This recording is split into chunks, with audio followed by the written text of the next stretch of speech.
నమస్తే, గాంధీ భవన్లో ఉన్న నాతో పాటు కాంగ్రెస్ పార్టీ సీనియర్ నాయకులు బండ్ల గణేష్ గారు ఉన్నారు. అన్న నమస్తే అన్న. కలం గణం తెలంగాణ కలం గణం తెలంగాణ కాలేజీ టీవీకి అభినందనలు. చెప్పండి. నమస్తే అన్న. సో ఎందుకు ఈ మధ్య కేటీఆర్ని టార్గెట్ చేస్తా ఉన్నారు? వరుస ప్రెస్ మీట్లలో నేను కూడా మీ ప్రెస్ మీట్ చూస్తా ఉన్నా. ఎందుకు కేటీఆర్ ఎందుకు టార్గెట్ చేస్తా ఉన్నారు? మరి మా ముఖ్యమంత్రి గారిని ఎందుకు టార్గెట్ చేయాలి సార్? మా ముఖ్యమంత్రి గారిని ఎందుకు టార్గెట్ చేయాలి? బ్రహ్మాండంగా పరిపాలిస్తున్నందుక, బ్రహ్మాండంగా రాష్ట్రం నడుపుతున్నందుక, మీ చేసిన తప్పులు చూపిస్తున్నందుక, బ్రహ్మాండమైన పోలీస్ వ్యవస్థను పెట్టినందుక, బ్రహ్మాండంగా అన్ని అక్రమాలు అన్యాయంగా ఎదుర్కొని రాత్రి అనగా పగడానికి 20 గంటలు పనిచేస్తున్నందుక నీకెందుకు మాట్లాడితే మా రేవంత్ రెడ్డి గారు అది, రేవంత్ రెడ్డి గారు అది అని ఎందుకు అంటున్నారు సార్ మీరు? ఆయన ముఖ్యమంత్రి కదా, ఆయనకు గౌరవించే పని లేదా? గౌరవించే బాధ్యత మీకు లేదా? రాష్ట్ర ముఖ్యమంత్రిగా మేము ఎవరన్నా ఏకవచనంతో కేసీఆర్ గారు 10 ఏళ్ళు ముఖ్యమంత్రి సార్ని ఎప్పుడన్నా ఏకవచనం ఈ రోజు కూడా మేము పెద్ద ఆయన అని మాట్లాడతాం ఆయన్ని. ఎందుకు మీరు పండిత పుత్ర పరమసుంటలాగా మీరు పుట్టి ఎందుకు ఊరికే మా ముఖ్యమంత్రి గారు మాట్లాడుతాను? 30 సీట్లు వస్తాయి ముఖ్యమంత్రి అంటే అంటావా? నువ్వు ప్రతిపక్ష నాయకుడు తీసుకో, 39 మందిలో 37 మంది 32 వెళ్ళిపోతారు, 37 వెళ్ళిపోతారు. నువ్వు ప్రతిపక్ష నాయకుడు అయితే హరీష్ రావు గారు కూడా వెళ్ళిపోతాడు నీ దగ్గర నుంచి. నీకు ఎక్కడ క్రెడిబిలిటీ ఉంది సార్? నీకేముంది?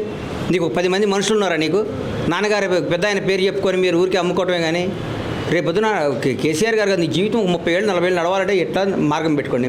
ఒక 17 ఏళ్ళు పోరాడి 17 ఏళ్ళు కష్టపడి రాత్రనక పాటనక జైల్లో పెట్టించావు. ఆయన ఆస్తులను ఆర్థికంగా, మానసికంగా, శారీరకంగా నీ ఫామ్ హౌస్లో డోన్ కెమెరా ఎగరేపించాడు, నీ అభియోగం కేసులు పెట్టించావు. నీ దగ్గర నీ వ్యవస్థ నీ చేతిలో పెట్టుకుని నీ ఇష్టం వచ్చినాడు ఆడావు. రాజులు రాజ్యాన్ని పరిపాలించడం, ఒక రాజ్యాంగం మీద గౌరవం లేదు, ఒక నిబద్ధత లేదు. మహాత్మా గాంధీ తీసుకొచ్చిన ఈ స్వాతంత్రం మీద నీకు ప్రేమ లేదు. అంబేద్కర్ రాసించిన రాజ్యాంగం మీద నీకు అసలు రెస్పెక్ట్ లేకుండా నువ్వు ప్రవర్తించి ఈరోజు మాట్లాడితే ముఖ్యమంత్రి అయిన దగ్గర నుంచి రేవంత్ రెడ్డి ముఖ్యమంత్రి గారిని గౌరవం లేదు నీకు? ముఖ్యమంత్రి గారిని నువ్వు గౌరవంతో మాట్లాడా? నువ్వు ముఖ్యమంత్రి గారిని ఏకవచనం మాట్లాడి నిన్ను ఎంతకంటే హీనంగా మాట్లాడతాం మేము. సో ఎంపీ ఎలక్షన్ తర్వాత కాంగ్రెస్ పార్టీ తెలంగాణ రాష్ట్రంలో భూస్థాపితం అయిపోతానంటాను కేటీఆర్. ఆయన ఒక్క సీటు కూడా గెలవడు. క్యాండిడేట్ లేదు ఆయనకు. ఆయన ముందు 17 స్థానాలు అభ్యర్థులను పెట్టుకోమనండి. ఫస్ట్ ఆయన 17 స్థానాల్లో అభ్యర్థులను పెట్టుకోమని చెప్పండి. ఒక స్థానం అభ్యర్థులను పెట్టుకోండి. మీరు ఫస్ట్ కేటీఆర్ గారు మీరు అన్యాయమైన పిల్లల్ని రెచ్చగొట్టి వాళ్ళతో యూట్యూబ్లో పెట్టించి రకరకాల పోస్టింగ్లు పెట్టి మానేసి మీరు న్యాయంగా ఎందుకు ఓడిపోయాం, మనం చేసిన తప్పేంది, జనం ఎందుకు తిరస్కరించారు, మనది ఏంది ఒకసారి రెక్టిఫై చేసుకోండి. ఒక నెల రోజుల ముందు మొత్తం చేసుకోండి. నెలకి 50,000 లక్ష ఇచ్చి వాళ్ళతో యూట్యూబ్ వాటిల్లో రకరకాలు పెట్టించి మన ట్విట్టర్లో అట్లా పెట్టి దానివల్ల మీకు ఇప్పుడు మీరు ఏంటంటే నైట్ మీరే విమర్శించి నైటే మెసేజ్లు పెడతారు అందరికి. పలానావాడిని ఇట్లా తిట్టు, పలానా మీద అని మీరే పంపిస్తారు. మీరే పంపించి మళ్ళీ మీరే పొద్దున్నే చూసుకొని ఆనందపడతారు. దాన్ని ఏమంటారు? సునకానందం అంటారు. దాన్ని సునకానందం తగ్గించుకోండి. మీరే క్వశ్చన్ వేస్తున్నారు, మీరే ఆన్సర్ చెప్తున్నారు, మీరే సునకానందం అది తగ్గించుకొని మీరు రైట్ రాయల్గా ఉండండి. ఒక రాజకీయ నాయకుడిగా పెరగండి. ఎందుకు సార్ మీ భావనే కదా? హరీష్ రావు గారు పద్ధతిగానే ఉన్నాడు కదా, ఎవరు ఆయన బ్రహ్మాండంగా చేస్తున్నాడు కదా, బ్రహ్మాండంగా పోరాడుతున్నారు. మీరు అట్లా పోరాడండి. అవన్నీ మానేయండి, చీప్ ట్రిక్స్ మానేయండి, అవినీతులు మానేయండి. అవినీతి మీరు లక్షల కోట్లు తీసుకున్న టెన్షన్ అయిపోతున్నారు, మీరు డిప్రెషన్లో అయిపోతున్నారు. ముఖ్యమంత్రి రేవంత్ రెడ్డి గారు పదవి తట్టుకోలేకపోతున్నారు మీరు. ఎవరైనా సారు ఓడిపోతారు, గెలుస్తారు. ఏముంది దీంట్లో? ఓడిపోయినంత మాత్రం దొంగ, గెలిచినంత మాత్రం రాజు కాదు. ఇది రాజ్యాంగం. ఎవరైనా అధికారంలో రావచ్చు, ఎవరైనా ఓడిపోవచ్చు. అధికారంలో రాగానే మీరు అస్సలు అల్లల్లాడిపోయి ఏందో నా రాజ్యాన్ని దోసుకుని నీ రాజ్యం ఇది నీ రాజ్యమా సార్? ఇది తెలంగాణ సార్.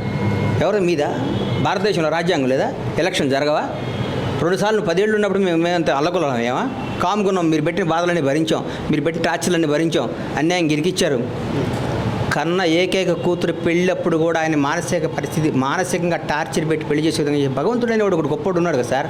మీరు నమ్ముతారు దేవుడు, మీరు దేవుడిని నమ్మరు కదా. మేము నమ్ముతాం దేవుడిని, మేము నమ్ముతాం. నమ్మే మీ తల్లిని మీ తండ్రిని అడగండి భగవంతుడు అంటే ఏదో చెప్తారు. భగవంతుడు నమ్మితే మనకు కూడా రూపాయికి అటు ఉంటుంది ఇటు ఉంటుంది. మంచి రోజులు చెట్టు వస్తుంది, వెలుగు వస్తుంది, సూర్యుడు వస్తాడు, చీకటి వస్తుంది. చీకటి వచ్చినప్పుడు పడుకోవాలి, వెలుగు వచ్చినప్పుడు పని చేయాలి. అట్లాగే బ్యాడ్ కాలంలో కామ్గా ఉండాలి. కానీ ఊరికే ఎందుకు వచ్చావు సూర్యుడు, నువ్వు ఎందుకు వస్తావు, అట్లా మార్నింగ్ సన్ రైజ్ అవుతావు, నువ్వు రావద్దు, నువ్వు బయటికి రావద్దు అని సూర్యుడి మీద గొడవ పడితే సూర్యుడు రాకుండా ఉంటాడా? రేవంత్ రెడ్డి ముఖ్యమంత్రి కాకుండా నువ్వు అరిస్తే పోతాడా?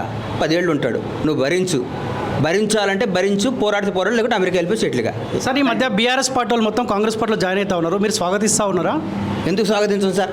బ్రహ్మాండం. వాళ్ళు ఇప్పటికైనా నిజాలు తెలుసుకొని వస్తున్నందుకు సంతోషం. నేనేమంటా ఉన్నా 10 ఏళ్ల కాలం పాటు ప్రజలు ఇబ్బందులు పడుతూ ఉంటే ఆ పార్టీలో చూసిన వాళ్ళే కదా, కాంగ్రెస్ పార్టీ ఎందుకు ఎంకరేజ్ చేస్తామని చర్చ కూడా జరుగుతూ ఉన్నది. అది ఏం చర్చ జరగలేదు. రేవంత్ రెడ్డి గారు ఏ నిర్ణయం తీసుకున్నా మంచి నిర్ణయం. ఆయన దీర్ఘ దృష్టితో ఆలోచించి మంచి నిర్ణయాలు తీసుకుంటారు. ఆయన ఏదైనా మన మంచి పరిపాలన తెలంగాణ మంచిగా నిర్మించుకోవడానికి ఆయన చేస్తారు. పార్టీ కోసం పనిచేసిన వాళ్ళందరినీ ఎవరిని పేరున మర్చిపోయి ఆయన పెట్టిన ఆఫీసర్లను కానీ ఆయన పెట్టిన పదవులు కానీ ఆయన ఇస్తున్న పదవులు చూడండి ఎంత ఆయన నమ్మిన వాళ్ళకి ఎవరికి అన్యాయం జరగదు. పార్టీ నమ్ముకున్న వాళ్ళు. మల్కాజ్ గురించి పోటీ చేస్తురా? టికెట్ ఇస్తే చేస్తా. Thank you. చాలా దగ్గరనే కదా రేవంత్ రెడ్డి గారు, అటువంటి హామీ భరోసా అట్లా నేను భరోసా అన్న నాకు ఈ పదవి నా ప్రాణం పోయినా రేవంత్ అన్న నాకు ఈ పదవిని అడగను, ఆయన ఇస్తే తీసుకుంటా. నేను కూడా ఆయనకి ఆబ్లిగేషన్ అయితే ఆయన రాజ్యాన్ని ఎట్ట నడపాలండి?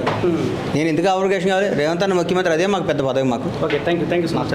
సో ఇది కాంగ్రెస్ పార్టీ సీనియర్ నాయకులు బండ్ల గారి నుంచి ఫేస్ టు ఫేస్ చూసుకోండి college. Thank you so much.